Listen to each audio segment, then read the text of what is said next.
Yeah, I mean it can be toxic for sure. I mean, being on social media and seeing stuff, but I mean, to me, at the end of the day, I know who I am, and I know the amount of work that I put in, and I can live with myself and live with the results. And so I feel like if you're putting in the work and you're doing whatever you can to leave everything on the football field, you can live with the results of a win, loss, or whatever anyone has to say, because you know the type of effort that you're putting in every single day. And so stay off it as much as possible.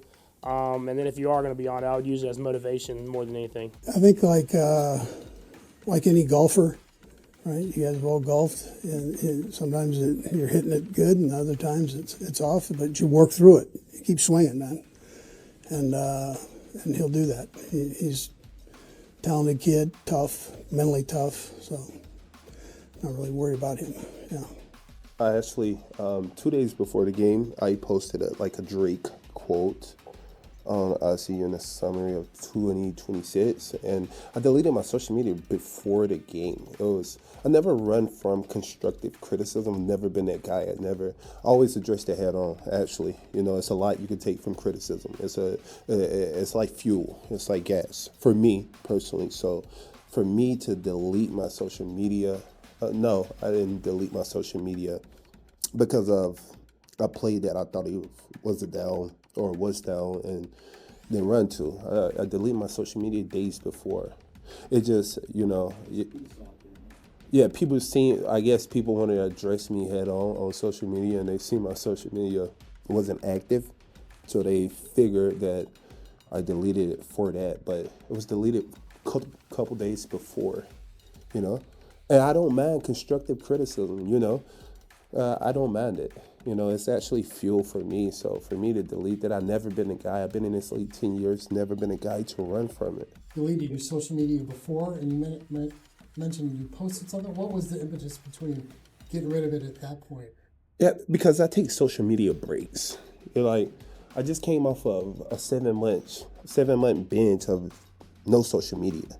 I go through the periods where I don't need any social media. Sometimes it's not beneficial for me if it's not any brand deals that I have contracts with. So once I finished my contracts with my brand deals, I was like, I don't even want social media. It's all a facade. So I actually deactivated all my social media. I actually, a couple days before the game, I called my agents and I'm like, do I have any pending contracts with any brand deals before I deactivate my social media? And it was like, well, we're working on it, but you can deactivate it. I was like, cool, I'm going to deactivate it before we go play Jacksonville. You got to do a number of things with him. First of all, he can smell a rat from a mile away. So if you're going to disguise, boy, it better be worthy of a Grammy, because this guy sees it all and he smells immediately. He can alter protections. He can get to different things in the pass game. But you got to be careful that you don't want to become something you're not either. I'm imagining Patrick Mahomes sniffing the air, I smell that defense. Okay, we know the Lions are an elite offensive team, leading the league in scoring and fifth in efficiency, but they're also a top-notch defensive team, ranking second in defensive efficiency behind only the Vikings. Last year, only one team ranked top 5 in both offensive and defensive efficiency, and it was the Super Bowl champion Eagles. Pretty cool to see them get to full strength, getting Aiden Hutchinson back this year. Dan, what stood out to you about the Lions defense so far this season? Old school principles in a new era. They play defense in a way that not many teams in the NFL do. Number one, they are violent at the line of scrimmage, and they believe in rerouting. They're playing man coverage across the board, immediate reroute at the line of scrimmage. We don't see that from corners a lot. And then when they're playing man, they're often playing it together. Shallow cross from the slot. That safety cuts, that backside safety is looking to replace if necessary. That should be an 8 to 10 yard completion. It's 4 yards. Okay, then Hutch by himself. We have the overload away. T. Higgins and Jamar up top. They're going to go one, reroute. Again, teams don't do that much. 2-man up top, and they're going to put that single corner by himself. Now it's 3rd and 15. They're funneling everything inside. We'll give up you an 8 or 9 yard completion, force a field goal. I love that. Here's that man-to-man again. Empty set. Kansas City's going to present this. Are we going to get a reroute at the line of scrimmage? Jam, 100% we are. That throws off the timing of the pass game. Just watch how the safeties play that vision, though. This isn't man-to-man, you by yourself. It's man-to-man with always help. There's always somebody there that is playing off of the leverage. And I will ask you this. Find me a linebacker playing better than Alex Anzalone. Here's the deep cross. What's the corner do? Hey, safety, here it comes. Here it comes. Safety gets to cut the crosser. Corner up top replaces. Everybody has vision underneath. Anzalone's just waiting there because he knows that that ball has to get thrown off of that concept. Bang, pick.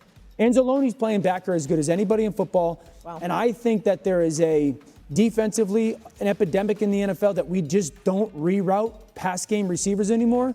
That defense does. Alex Anzalone, Gator, by the way. Gator. Go Gators. I'll be interested to see if they have the same approach this upcoming weekend because the injuries have really hit this Lions team. 3 of their top 4 corners, at least coming into the season, like when training camp began, are not going to be available on Sunday night, with the latest addition being Terrion Arnold, their second-year corner, who Terrion is going to continue to grow into a player who understands there's a fine line between aggressive and having too many flags thrown your way. Yeah. That being said, at some point when the depth piles up, or at least I should say the depth goes the other way, when your depth becomes an issue, you can't always do things exactly how you want to do so. The best way, though, to cover up for a secondary that's depleted is to rush the passer well. This past Monday night, the Chiefs didn't win the game, but they protected Patrick Mahomes at a very high level. He was not sacked once by a Jaguars defense that had been very aggressive all season, had done a good job of piling up those sacks. And, of course, as Dan Campbell alluded to, Patrick is not going to be fooled by much. So if you are going to bring pressure to try to account for the fact that you are thin in the secondary, as Dan Campbell also said, it better be the ultimate disguise because there are very few things at this juncture of Patrick's career that totally catch him off guard. Didn't seem like the Jaguars were able to catch him off guard much on Monday night. 318 passing yards is best of any game this season. Yeah, I think the question is Detroit going to do that same stuff? Is the fair one to ask. Right? You know, we saw it last year in the playoff game against Washington. Even when they were getting carved up, they did not stop. Kelvin Shepard has some Aaron Glenn. Still got Maybe those they got safeties. Yeah. I don't think they're gonna. Rock Ya-Sin's still there. He's played a lot of football in this league. You can trust his veteran experience. Those safeties make up for a lot. Those safeties are special players. By the way, Patrick Mahomes 0-2 in his career versus Jared Goff, but he has thrown for 704 yards and 8 touchdowns in those 2 games. So it hadn't necessarily been his fault. All right, we're just getting started on NFL. Detroit's the best football team in the NFL. It's the most complete football team in the NFL. Their backs are outstanding. Their offensive line looks like it has over the past couple years. Now, I love what the Chiefs have done over the past couple weeks with their offense, under quarterback, under center, moving the pocket a little bit. I think the Lions defensively are so good understanding man coverage concepts. And as much as I've liked this improved Chiefs offense, the pass rush is non-existent right now. Let's go right to the tape. Look, you've got some tape for us on the Lions offense, and frankly, there's almost nothing in the league I like more than watching the Lions offense. Yeah, the 12 personnel package they present the defense is just so difficult because do you want to play versus the run or do you want to play versus the pass? When they put those tight ends together, it's just a different and very difficult thing to understand. They got them linked up there, and I think with Gibbs in the backfield, it's huge because as a defense, you're like, all right, we want numbers down near the football. 8 guys. We're going to try to stop the run on early downs. Ball fake by Jared Goff. There's that run action. You have wide open receivers down the field because you want to have people down to the football. 2, you have linebackers covering tight ends. Advantage offense. Okay, then you go a little bit later. It's the same formation. 12 personnel, 1 back, 2 tight ends, Gibbs in the backfield. But look, last clip was 1 safety. Now you're playing 2 safeties. This is a defense saying we want to defend versus the pass. Well, good luck, because then Jared Goff's just going to turn around. I mean, look at this. You like that space in your run game for Jahmyr Gibbs? I mean, that's easy for that offense. So when those 2 tight ends in the field with Gibbs, I just think defensively you're in such a pickle of do you want to stop the run or do you want to stop the pass? They're so diverse offensively. They can beat you any way you want to play. I agree. I think the Lions are the best team in the league. I like what Kansas City is doing. You like them, Compton, well enough to say you think Kansas City wins this week. Yeah, look, everybody's quitting on the Chiefs. Everybody hates the Chiefs, not Willie C. I'm taking the Chiefs this week. Their offense over the last 2 games, 32.5 points. They have the capabilities to win this game. Yes, defensively, they do have some question marks, inconsistent. The pass rush has to get home, but they're protecting Mahomes very well right now. And I think with the embarrassment and the feeling that you have seeing the Chris Jones clip go viral, some of the things they did uncharacteristically for a Chiefs team having that many penalties, I think it's going to be a pissed off Chiefs team at home at night. Give me Chiefs prime. I don't disagree that the Chiefs offensive line has been playing better, but they also haven't got up against a defensive line with Aiden Hutchinson and Mohamed. Aiden is the only defensive end to record 7 pressures and a sack in 3 separate games this year. He is getting after the quarterback. He's playing at a defensive player of the year level, and their offense is not slowing down anytime soon. I think we need to start looking at week 1 as like an extended I do, preseason. for sure. It really is, because all the question marks about John Morton elevating guys internally, those are all 100%. solved now. 100%. And there was also that anyone walking into that situation, the Packers having just made that trade for Micah Parsons, his first game, place was crazy. That game at this point certainly feels like an outlier, maybe for both teams. We'll see if Green Bay bounces back. Certainly the Lions right now look unbelievable. Well, there was an adjustment for the Lions and their coordinators. People forget it was still Dan Campbell's offense. And for him to be back involved in it and some of the play calling, I mean, that matters, and it's shown up in the way that they've played. They are still a dominant team, despite losing Ben Johnson, despite losing Aaron Glenn. It hasn't slowed them down. But I will say, I'd be shocked if the Chiefs didn't come out and play a great game on Sunday No night. doubt. They'll be able to keep The pace. Chiefs are going to be just fine. They were about to score 35 on the road with 13 penalties. Their against a offense is team coming that's around. Absolutely. The biggest question mark in Kansas City right now, because I agree that the offense, the way that they're running it scheme-wise, can they get to the passer? Because right now the pass rush is non-existent. Chris has always been that guy. Karlaftis has certainly had moments. They got to figure out a way to get their pass rush. 2-3 years ago, it was top 5 and 10. A reminder, they get Rashee Rice back after this game. It's The a Chiefs will be 6-game fine. suspension. Fantasy. So maybe they go on the bottom of the hour, and it is a feature we call Straight Out of Compton. Will's got takes. Taylor's got reaction. Will, give me the first one from the AFC East. The New England Patriots have a legitimate shot of winning the AFC East. This was something that Will Compton said to me on the plane on the way here to New York, and I chuckled at him. I laughed at him. We end up looking at the schedule. Who do you have to beat in the AFC East? You have to beat the Bills. They already did that in Buffalo. Now they've got the Titans, the Saints, and the Browns next. That is one of the big wins of being bad the year before. Your schedule's much easier. If you've already beat the Bills once at home, why not do it again? I mean, they would be a year ahead of schedule, right? A But year they've ahead got of the coach. schedule. But Greeny, yes, they definitely have the coach. Yeah. You see the way this team is responding when they go out and get that emotional win. Vrabel, Diggs, running to the locker room, the leadership that's happening. We've been on those teams. We know what it looks like. They're feeling it right now. Yeah, Drake May is playing outstanding. I'm not sure if his alma mater has noticed, but they're playing extremely well. Okay, See, Greeny? give me another one. Stay in that division. Mike McDaniels is coaching for his job this weekend. It is essentially what the conversation has kind of been all year long as we've been on Get Up. A couple weeks ago, they're playing the Buffalo Bills on Thursday Night Football. We say after that week, do the Miami Dolphins, do they have a coach? Right. They have a competitive game against them. Yeah. They win against the Jets, and then they blow a 17-0 lead last week. This is one of those games where back into Mike McDaniels, all the quirks and everything is getting a little old to us. Now it's time to see if that coaching carousel is going to take place. Can I tell you something? Yeah. Go ahead. I kind of like him against the Chargers this weekend. You like the Kinda 'em. Dolphins? I kind of like the Joel Dolphins. coming back possibly? Against Kinda the like the banged up Chargers. All right, give me one more tonight. Eagles at Giants. This is it. A.J. Brown, Saquon Barkley are going to combine for 225 plus yards and 3 touchdowns tonight. Last time they played, they had 276 yards and 2 touchdowns. It's not out of the realm of possibility. Picture this, Greeny. Saquon Barkley sits there with some bifocals on the end of his nose with a yellow pad and a pen while he listens to Jalen Hurts and A.J. Brown go over their couples therapy session. It's might have what needed to happen. It took maybe an hour too long. I don't know what his rates are, but I think it's going to pay off in a big way for them today. So they had what he's talking about. What he's talking about is the players' meeting that those 3 stars had this week. Just those 3. Usually it's all 53 guys. Right. 5 guys are saying the same thing. It's really just them 3 being like, what the hell are we going to Nah, do? they hit the group chat. Let's get the boys together. They're sitting That's down. all Saquon. They've got a short week. They got to get it figured out. Their offensive coordinator, Kevin Patullo, has been the center of a lot of the conversation.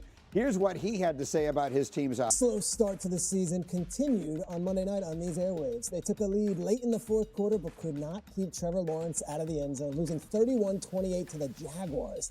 The Chiefs now sit at 2-3 for the season, and things they just keep getting worse in Baltimore as well. With Lamar out with a hamstring injury, the Ravens were embarrassed by the Texans, 44-10. And they dropped to 1-4 on the season.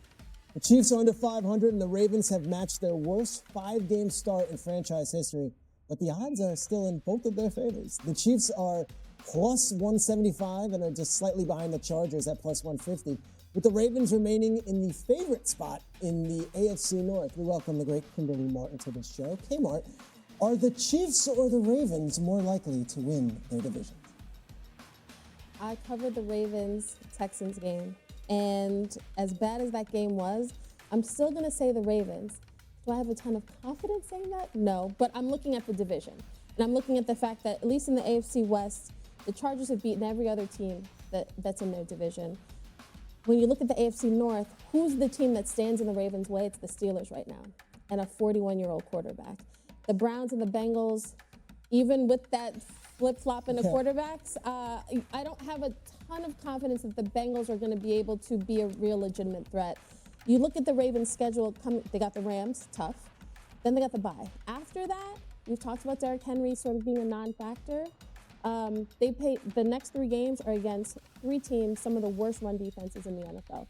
If you look at their schedule, at least on paper, you could still see a path for the Ravens to be not just have a winning record, but to be a playoff team. But again, I don't say that with a ton of confidence. Oh, Swagoo, I cannot believe we're talking week 5, Chiefs and Ravens. Who's doing worse? Who's doing better? What are your thoughts on this one? Which team can turn it around and win that division? I'm going KC. I've actually been encouraged by their performances and losses at times. Obviously, at the beginning of the season, not all the requisite weapons available, but then they're starting to get healthier. This Jacksonville game was phenomenal. This game was about Jacksonville. They made the plays down the stretch to win these games, but you can see at times that little peak, that hint of dominance from the Kansas City Chiefs, and I think they'll become more consistent with that. And I know the Chargers they played well. They've dropped the game that was kind of head scratching. Denver obviously gets a big win against Philadelphia, and the Raiders are a non-factor in this division right now. I still believe in Patrick Mahomes and the Kansas City Chiefs. I still think that this team can find the stride that I don't know if the Baltimore Ravens can find because of the injuries, because of the inconsistency that they've shown up until this point. I'm not all the way out on the Ravens, but I think the Ravens, from a team identity standpoint, has to figure out who they are. I think Kansas City knows who they are at this point of the season, but we'll continue to get better. And I don't want people to downplay the fact that Rashee Rice will be back here pretty soon with this football team that'll make them more dynamic offensively. I think the Chiefs still have a really good opportunity to win this division, even with their loss to the Los Angeles Chargers. I agree with both of you. I think can't. I'm with both of you. But Swagoo made a great point. I didn't get a chance to say it yesterday, at least here. I'll say it now. The game on Monday was about Jacksonville. It was not about Kansas City. It was about Trevor Lawrence going down the field, which he never does. It was about that defense making a big play against Mahomes. It's about them putting a win on top of a good win against San Francisco and doubling down. They're a very erratic, sketchy team. That was about Jacksonville, and I think Swagoo's right. Kansas City, I see brighter days ahead. But I think you're correct because I think the division is much easier. All right, Cleveland's terrible. Cincinnati stinks. The Steelers, 41-year-old quarterback, they haven't been that impressive anyway, so who knows. Kansas, Denver's a good team. Obviously, the Chargers injuries, they're a pretty good team. Baltimore, I still think, will be able to figure out a way to navigate the AFC North. Now, here's the one statistic that's interesting. I'm sure you guys did this the other day. When you're 1-4, only 7% of the time do you make the playoffs. So that is a low percent. The Ravens are really going to have to overcome horrific percentage. And I'm not a data person, but that is interesting. But after the Rams, schedule gets better. They're going to come out with a vengeance when Lamar gets healthy. I have confidence in John Harbaugh. He's a good coach. I like to make fun of him here, but he's a good coach. He's a good. Listen, I'm not stupid. I think I'm not stupid. He's a good coach. So I'm going to go Ravens, better chance to win their division than Kansas City. Not a data guy, though. Not a data guy. Go ahead, Mr. Smith. You may continue. I honestly don't know. And the reason I say that is because before last week, I would have looked at the AFC North and I would have said, hey, the Baltimore Ravens will be just fine. Lamar Jackson's going to come back. Derrick Henry's going to come back. The Steelers ain't that impressive. Cincinnati's done, Cleveland, etc. But their defense looked so damn bad last week against Houston. It's hard to calculate how bad things have gotten. I mean, we can do it this way. Scoring defense dead last. They're 31st in total defense and pass defense. They're 29th in run defense, third down defense. They're 27th red zone defense. They're 31st. They're just awful across the board. Absolutely awful. And when you look at John Harbaugh, yes, Bisciotti is not going to pull a plug on him. He wouldn't do that to him in the middle of the season. He shouldn't, because this is 18th year, whatever. And we all know that the man has had success and he can coach. He's also a guy that since he arrived has lost 17 fourth quarter double-digit leads. And the reason why you have folks in Baltimore, some folks in Baltimore calling for his head, They are. is because of Lamar Jackson. You've had him since 2018. What you gonna do? Like, how many people get to have Lamar Jackson as a quarterback? You said on many occasions he's playing like an MVP. He's already won 2 MVPs. You know, he was a runner-up last year to Josh Allen. He was having an MVP caliber year statistically before he went down this year. The brother's all world, and somehow, some way, you can't seem to get over the hump with him. So when you look at it from that standpoint, it's not about whether John Harbaugh can coach or not, because we know he can. It's not about whether he can lead or not, because we know he can. It does get to a point with certain teams. Is it time for a new voice? This is Andy Reid in Philly. No. It was You know the what Andy this Reid is? You thing, know right? what this is? This is people talking about Mike Tomlin heading into the season again. Do you need a new voice in Pittsburgh? Really? I understand. Compare those two? Because John Tomlin hasn't won a playoff game since 2016. That's why they were getting on him in Pittsburgh. What I'm comparing it to is the question of, do the Steelers need a new voice? A lot of people had that same question. And right now we're talking about the Steelers. They might run away with this division. Some people think they're going to win the division. I understand why there are questions about John Harbaugh. I understand why there's questions about their defensive coordinator, Zach Orr. That sort of. I miss this. That's all I'm saying. Well, go ahead, Swagoo. See, Doggy Peter and K-Boy, see, he done got in that political spectrum. Can you answer the damn question? I did answer the we question. wasn't talking about John Harbaugh. Can you answer the damn question whether Kansas City or the Ravens more likely to win the division? He said, I don't know. I said I don't know. I was honest. You don't get paid not to know. Well, you know what, Swagoo? That is a very Answer good the question. Time out. I thought you would appreciate for once me. I mean, it's rare that I say I don't know.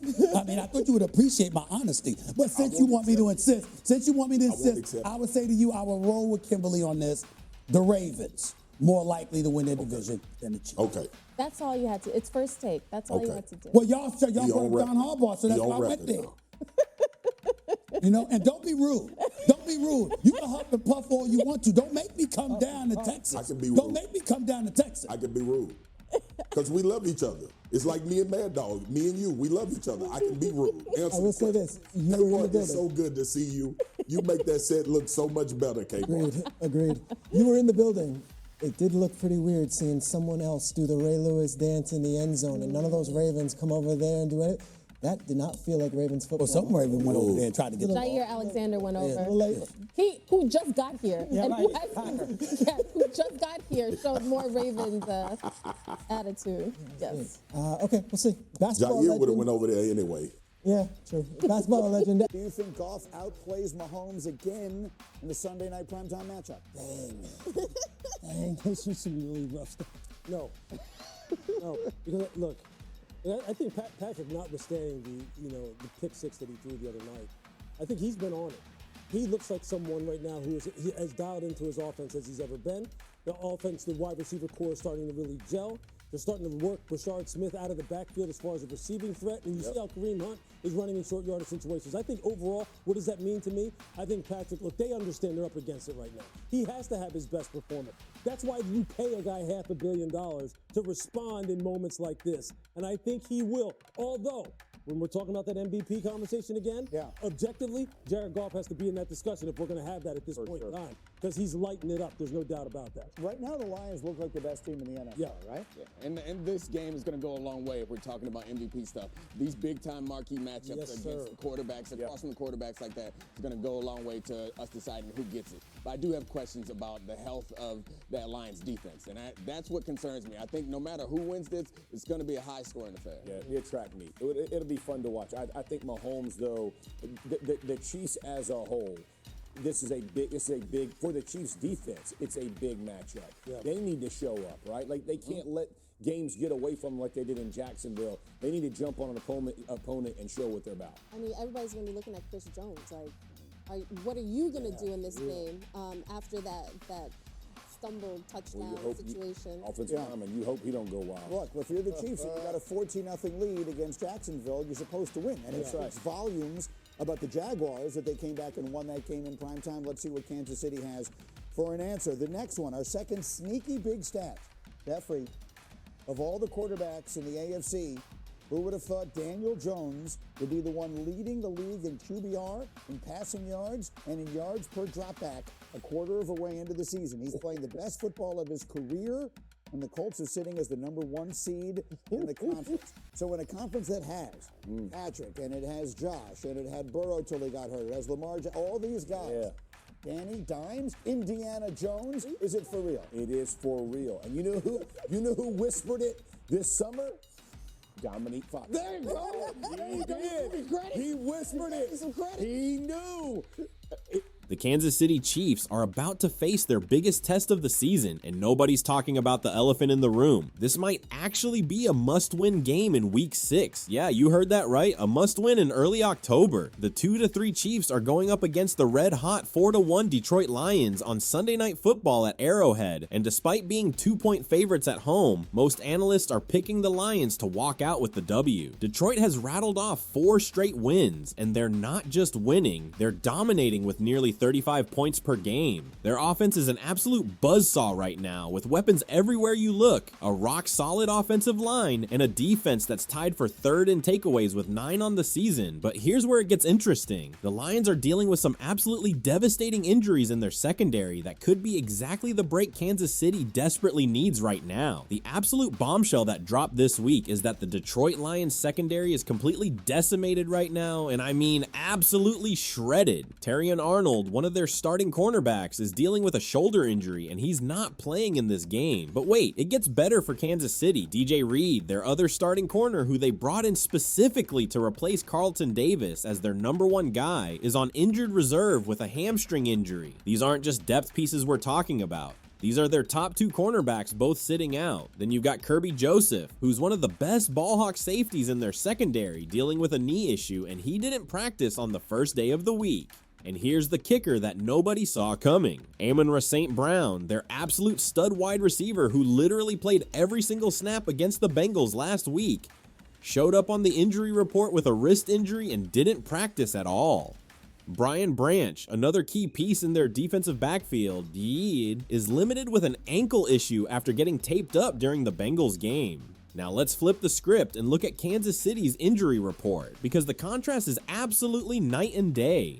Every single player on the Chiefs injury report was listed as a full participant. Now, granted, this was more of a walkthrough situation without helmets or pads, but still, everybody was out there. You've got some new names that popped up, like Jeffrey Bassa with a knee, Nick Bolton with a calf, Hollywood Brown with that ankle he's been managing, Kareem Hunt with a new calf issue, and Mahomes is still on there with the groin. But here's what matters. They all practiced in full. Christian Fulton hasn't really played since week 1, and he was out there full. Omar Norman Lott with the shoulder, full participation.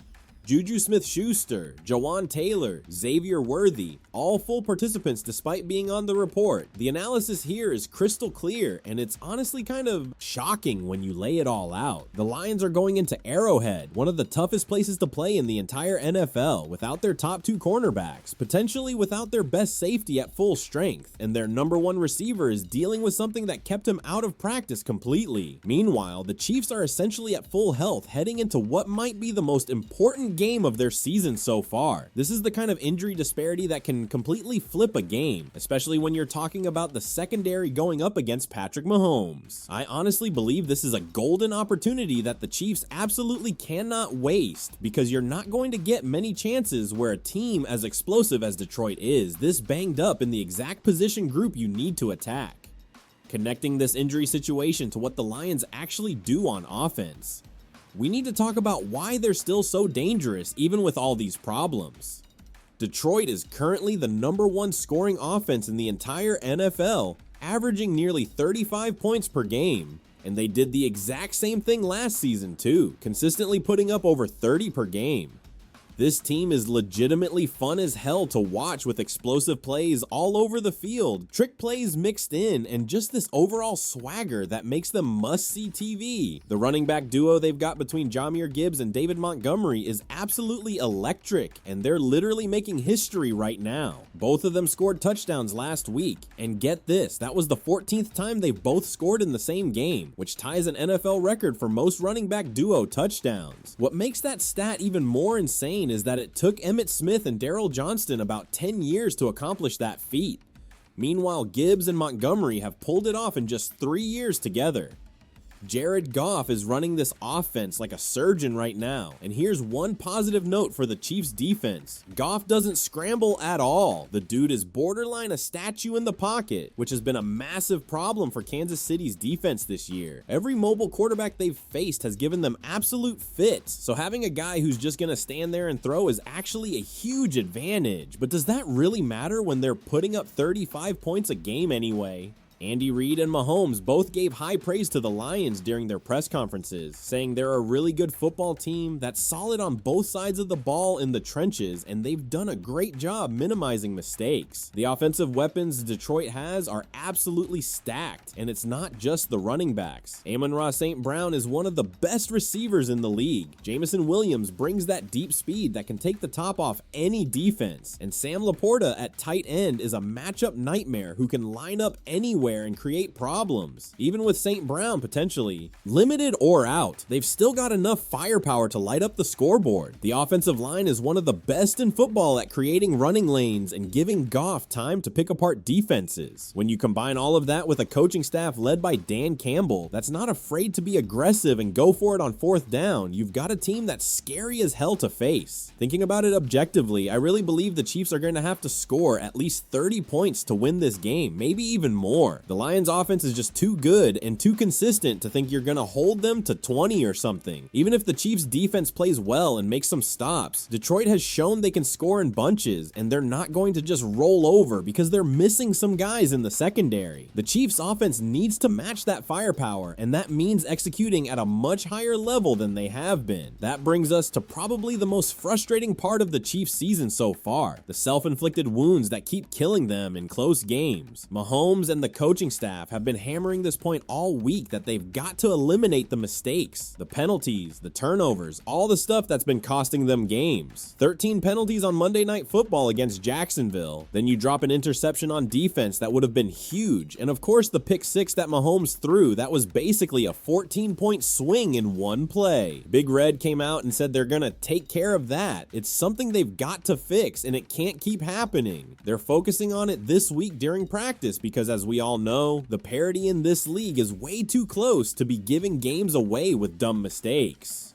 Mahomes shared some pretty interesting perspective on where the offense is at right now. He said the offense as a whole has continued to play better over the last few weeks, but to win these close games, they have to execute at a higher level. He took full blame for the pick of six, of course, calling it a big play that changed the entire game. He even said he needs to try to make that tackle better, or at least slow down Devin Lloyd on that play to allow somebody else on the team to make the tackle. And honestly, if you take away that pick six, we're not even talking much about the offense at all, because that would have been 35 points scored on a top 3, top 5 defense in the league after putting up 37 the week before against Baltimore. But instead, everyone is scrutinizing every single phase of the game: offense, defense, and special teams. And rightfully so, to be honest, because of yet another painful loss full of errors that the team wasn't able to overcome in another one-score game. Mahomes added that making the winning plays on offense is the next step they need to take to get to that next level. Here's a crazy stat that shows you where things are at. In 3 out of 5 games so far this season, Mahomes has been the team's leading rusher. That's not ideal, okay? Even though the running back room did do a better job last week with Kareem Hunt in the mix. When asked about this, if he actually wants to be the team's leading rusher, Mahomes said something pretty revealing. However we win football games, I don't care how that looks, but it doesn't look like that's helping us right now. So if other guys get running and we start winning football games, I'll take that. And honestly, we'd all take that too. The reality is that if the pick six had been a touchdown for the Chiefs instead, Mahomes probably wouldn't have even needed to lead the team in rushing yards, because they would have been draining clock with a bunch more carries in the fourth quarter. Mahomes made it clear that this week's matchup with the Lions is an extremely important game, and there's no way around it. This is a really good football team, and they're going to have to match that intensity on every every phase of the ball on Sunday. My honest take on this whole execution thing is that I genuinely believe the talent is there and the offense is actually playing better than people think. The problem is that when you have one catastrophic mistake like a pick six in a close game, it overshadows everything else you did well. The Chiefs have been moving the ball effectively. They've been scoring points at a decent rate, but these critical errors are the difference between being 4-1 or 5-0 and sitting at 2-3 right now. I think if they can just play clean football for 60 minutes without beating themselves, they're still one of the best teams in the league. One area where the Chiefs defense has actually shown some improvement is stopping the run, which is going to be absolutely critical against this Detroit rushing attack.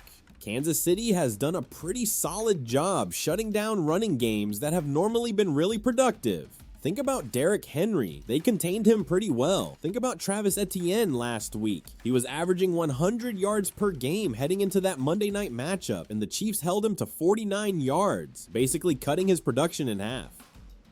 Where they've really struggled this year is giving up quarterback scrambles, and that's been the Achilles heel that mobile QBs have exploited repeatedly. The good news for Kansas City is that Jared Goff is not that guy at all. Goff doesn't scramble, like literally almost never. There was a game earlier this season where he had a wide open lane to pick up a third down with his legs, and instead he tried to throw it to the sideline and dirted it. It was actually a smart decision in theory if the throw had been good, but the point is that he's not looking to take off and run. He's going to stand in that pocket and try to beat you with his arm and his processing. That should theoretically play into the Chiefs' hands because their pass rush can actually get home without worrying about the quarterback escaping and extending plays with his legs. But here's the thing,